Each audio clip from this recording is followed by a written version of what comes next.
7 लाख की रुपए की इनकम पर कोई टैक्स नहीं, एलईडी टीवी हुआ सस्ता। आपको बताते चलें, बरेली केंद्रीय वित्त मंत्री निर्मला सीतारमण ने बुधवार को केंद्रीय बजट 2023-24 पेश किया। यह केंद्र की मोदी सरकार के दूसरे कार्यकाल का आखिरी पूर्ण बजट है। इस बजट में सरकार ने मोबाइल फोन पार्ट पर इंपोर्ट ड्यूटी घटा दी है और चांदी पर ड्यूटी में इजाफा किया। ऐसे में आम आदमी की जेब पर किन चीजों का बोझ बढ़ने जा रहा है, किससे उसे राहत मिलेगी, इस बारे में जानते हैं। अपने राहत वाली बात यह है कि केंद्र सरकार ने 7 लाख रुपए तक की सालाना आय वाले व्यक्ति को टैक्स से राहत दी है।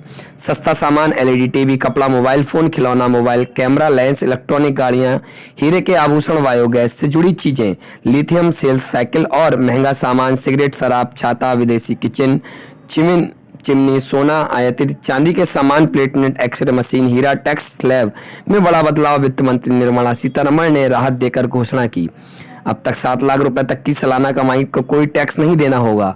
बता दें, पहले यह सीमा 5 लाख रुपए की थी। इसके अलावा सीतारमण ने कहा कि 3 करोड़ रुपए के टर्नओवर वाले माइक्रो उद्योग को कर में छूट दी जाएगी। ये साल का गिफ्ट है अपने देश के लिए। भाई बड़े बुजुर्गों का क्या काम होता है? बच्चों के लिए, परिवार के लिए उपहार देना, उनको आशीर्वाद देना।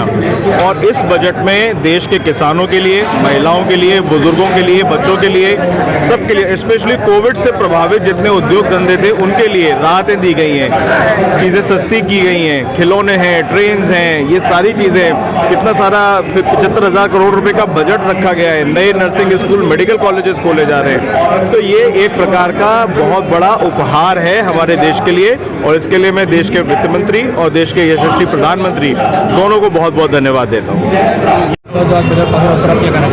देखिए, बजट आम जनता का बजट है।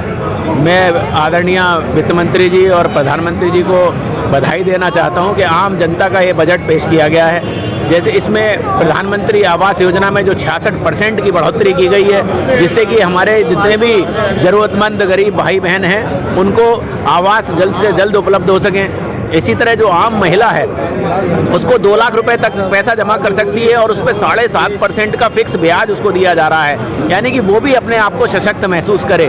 रेलवे में आज तक का आज़ादी के बाद से सबसे ऐतिहासिक बजट दिया गया, सबसे ज़्यादा बढ़ाया गया। इसका मतलब मूलभूत सुविधाएं जो वहाँ हैं, 75,000 करोड़ नए प्रोजेक्ट में दिए गए हैं, लेकिन मूलभूत सुविधाएं जो हैं या पुराने जो हमारे डिब्बे हैं वो बढ़े।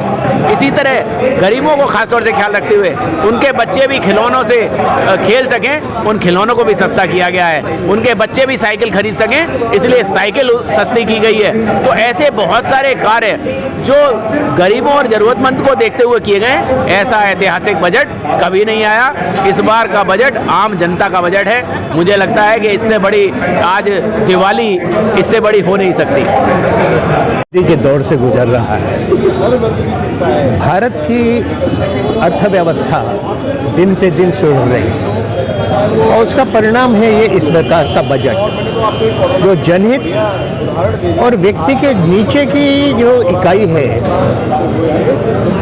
हमारे यहाँ जिस समय जो है अंत्योदय की बात किया गया था, पंडित दीनदयाल जी उपाध्याय ने कहा था कि समाज के सबसे निम्न वर्ग के लिए जब तक जो है वो चिंता नहीं होगी तब तक समाज विकसित नहीं होगा। और मैं समझता हूँ कि इस बार का बजट माननीय वित्त मंत्री का इसके ऊपर आधारित है, क्योंकि उन्होंने समाज के किसी भी वर्ग को, चाहे वो मछुआरा वर्ग हो, महिलाएं हैं, तो फिर इंडस्ट्री है, एमएसएमई है, और सबसे बड़ा जो प्रबंधन हुआ है हमारा कि कोविड के कारण से जहां पर पूरा विश्व एक बार को हिल रहा था, वहां पर इस कोविड से परिणामों को देखते हुए कोविड के काल के खंड के अंदर जो है वो जिस प्रकार की योजना को बनाकर भारत ने जो है संपूर्ण विश्व के अंदर जो है अपना स्थान बनाया, ये सारी की सारी चीज़ें बजट के अंदर जो है वो आई हैं और बजट में उसका पूरा का पूरा जो है प्रभाव दिखाई देता। मैं बधाई देता हूँ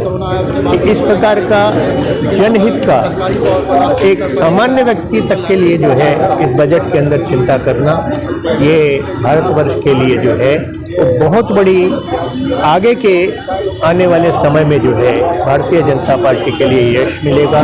भारतीय जनता पार्टी की जो यशस्वी हमारी वित्त मंत्री हैं, उन्होंने जिस प्रकार का इस बार का बजट दिया है वो सामान्य जन के लिए बहुत बहुत अच्छा कर सकते हैं।